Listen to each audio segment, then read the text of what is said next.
ดี๋ยวมาเบิ่งด้วยเครื่องมือเจ้าเครื่องมือตัดกล้วย ว้าวกล้วยอะไรครับเนี่ย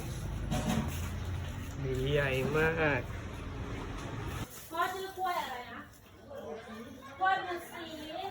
กล้วยบุษี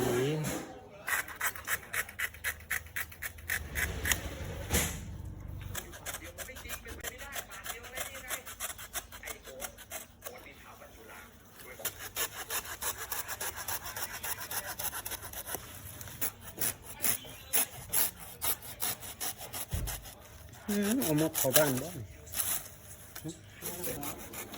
ตัดกล้วยใหญ่ๆนะคะคุณพี่น้องเอ้ยต้องฉีดอยู่ได้แล้ว